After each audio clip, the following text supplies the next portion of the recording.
Devamlı anlayış, hürmetlik vatandaşım Reis Xi Jinping yanımında ko'rsatdi. Janubi Jungo dengizi egelik huquqimizni qat'iy qo'llaymiz.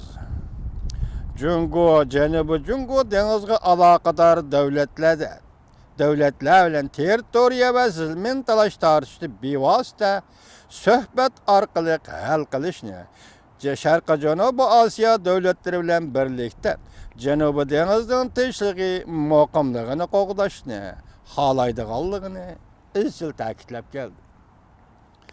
Munosabatsiz davlatlarning bo'libmi chegara sirtidagi davlatlarning Janubiy Jungo dengiz masalasiga obyektiv pozitsiya bilan muomala qilishini izchil tashabbus qildi. Bu yerda munosabatsiz davlatlar deganda Amerikani ko'z tutyapti Reis Xi Jinping. Amerika başta aytgandek Osiyo Tinch okean rayonida Amerikaning zo'r manfaati bor deganni o'ylash kerak Reis Xi Jinping. Reis Xi Jinping yana mundaq ko'rsatdi. Munosabatsiz davlatlar, munosabatlik davlatlarning maslahat va suhbat orqali talash tortishlarni tinch yo'l bilan hal qilishiga, tegishli huquq va usul choralarini hurmat qilish kerak. Aralashib oraga kirib olmasligi kerak. Undaq bo'lganda Janubiy Jungo dengiz masalasi texmi murakkablashib ketadi. Bundaq qilish aylanib kelganda munosabatsiz davlatning manfaatiga ham ziyon soladi. Janubiy dengizda harbiylashtirildimi? Jungo yaqinqi bir necha yildan beri Janubiy dengizda to'nib to'pdan durib orol yasab, u yerda harbiy o'rinlashtirishni kuchaytirdi. Talash tartish bo'layotgan rayonlarga raketa, radar o'rinlashtirdi. Reis Xi Jinping o'tgan yili 9-oyda Amerikaga davlat ishlar ziyorati bilan yetib kelganda Janubiy dengizni harbiylashtirmaslik to'g'risida Prezident Obamaga va'da bergandi. Lekin Amerika taraf Jungo va'dasini yenib olib, Janubiy dengizni harbiylashtirdi deb qaradi. Aqsaray davlat bexatarligi maslahatchisi Rodis Jungo tarafning Janubiy Jungo dengizni harbiylashtiramiz deb bergan va'dasi bilan hozir bizga yetib kelgan xabarlar bir-biriga mos kelmaydi. Jungo tarafning dengizni harbiylashtirmaymiz deb bergan va'dasi bilan hozir bizga yetib kelgan xabarlar bir-biriga mos kelmaydi deb ko'rsatdi. Payshanba kuni muxbirlarni kutib olish yig'inida Jungo sada emas, kechiring vatandoshim, Jungo Sad raketa sistemasini o'rinlashtirish qat'iy qarshi turdi.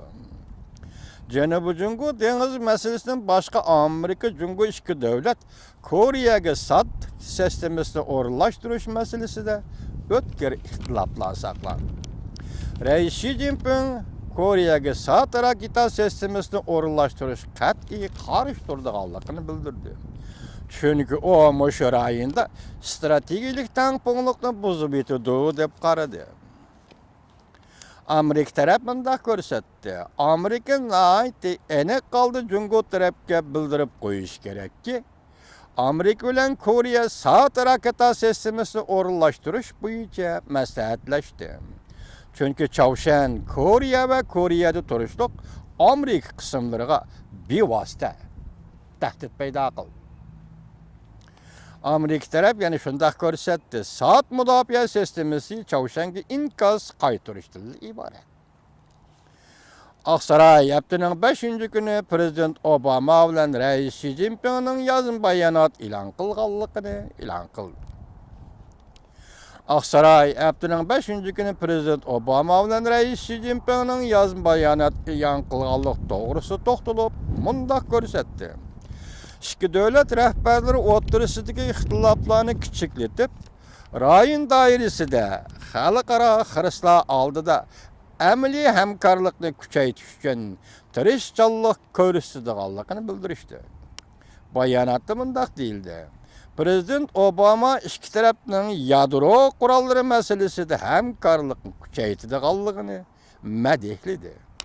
Ikki davlat rahbarlari taraqqiyot teminlari va ommaviy tozalık masalasida hamkorlashishga koç çıkardıqanlığını bildirişdi.